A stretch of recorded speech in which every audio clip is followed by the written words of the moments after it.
Sadly, he's going into this tunnel. If he can emerge from it with a margin, even if it's just a handful of seconds, that's going to be something special. There is Ethan Hayter, incidentally, just going into the tunnel now. So Hayter's made it as well, Brian. And we've said on many occasions so far this season, this is an Ethan Hayter stage. Now I believe it. Yeah, well, he's kind of failed in the sprint so far, hasn't he? Catalonia, he was missing these kind of sprints here. He never got involved with the first one because of the crash. The second one, he just didn't quite have it. Urla is here as well. So, you know, there's a few good sprinters involved in the mix. This is the attack now. This was Del Toro. Skelmos brought him back, and Brandon McNulty went. And just when we thought that, you know, Theo Geoghegan-Hart was kind of closing him down, the effort he had to make there, he just kind of pulled to the left, and then other attacks started. So yeah, getting close to the finish. McNulty 13 seconds he needs as he comes out this tunnel. He's not going to have anything. He's not going to have anything. He's been tagged. Oh my goodness. And look who's pushing this on.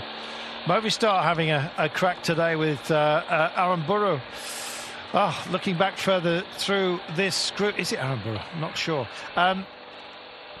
Which of those from Bahrain victorious has finally decided to go for this? Buitrago's been extraordinarily busy. I still think that Bilbao's back there in about wheel 10 at the moment, just playing it clever. They're stamping on everything at the moment, not the pedals, you understand. Well, they are, but with 3.3 kilometres to go, they are stamping on each other. All ambitions are getting compromised. And so you have to ask yourself, Brian, who is actually not engaged with any of this chasing, but is surfing all the other action? And there's a few clever riders here, of which I include Ethan Hayter, who are doing precisely that. Yeah, exactly that. He's, you know, played a blinder just to be here. Any fast guys that are in here have done well with the amount of attacks that we've had. But you have to say, Kern Pharma here going on the attack just at an opportunist moment. You know, they've done a good job, but now we see Decathlon again on the left-hand side trying to go for it. So, yeah, it'll be attack after attack because everybody knows there's a stage went up for grabs and potentially some time to be grabbed in the general classification. Did Archie Ryan... No, it's not Archie. They fold over each other. If Leiper has got any legs today for Decathlon, that would be something very, very special. 2.2 kilometres to go. Let's guide you in, shall we? Well, they're going to hit this roundabout. You've already seen it as a preview, and at 2 kilometres to go. There's a little shilly-shally, as you can see. Road just bending as it goes over the highway here, so they gain a little bit of height, and then it pitches up and over the top. So it feels like a little bit of a roller coaster ride, giving them an extra bit of impetus. And all the speed cameras will be flashing away. They're certainly going faster than 30 k's an hour at the moment. 1,500 metres to go. And this is where you get this nasty little chicane sequence coming up for you. Hold on to your hats, everybody. It's into this, out of it, into another one. And finally, 1,300 metres to go. It was a nasty double roundabout that they have taken and done a good job of it. Down to the Flamme Rouge, but there is a hairpin. They double back on themselves at the 500 marker. It's a double right, essentially, that will bring them to the line. They get a clear view of the straight to the line with around about, 350 metres to go. There's the Flamme Rouge. Double turn as one coming up right now for you.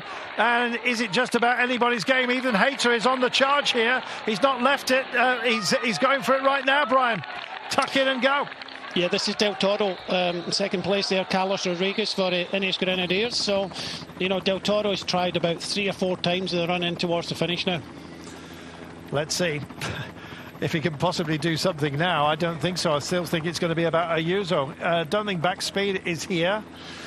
Well, the last thing you need is to find yourself just off the back, I'm afraid, at a moment such as this. Final turn, and the home straight is up ahead of us here, Brian.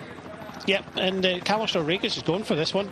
He's got a bit of a march on everybody else. Can he hold on as the sprint starts to open up, and it's Schachmann leading it out? It is. Schachmann just closing that gap. He's driving into it.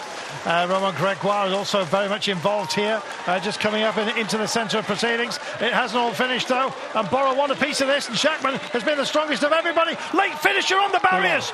Oh, who took that? My goodness. absolutely everybody involved here. Did Manny Bookman get up as well and think I might just help myself? We're going to have to wait. He's been told. Dare they celebrate? Pasteur was the rider there on the left that kind of led him out, but it doesn't look as if they're not convinced either. I don't think that nobody's been told yet. I don't think they have, but there it is. Aular for Kaya Roral. Schachmann was there. Quentin Pascher, most inexpensive rider on the planet. Aramburu, Butrago, Bilbao, Howson, Batistella and Rodriguez. I just could not see who that was on the barriers, so sorry if I misguided you. But we did know Romain Gregoire, and he held on. Chapeau to him.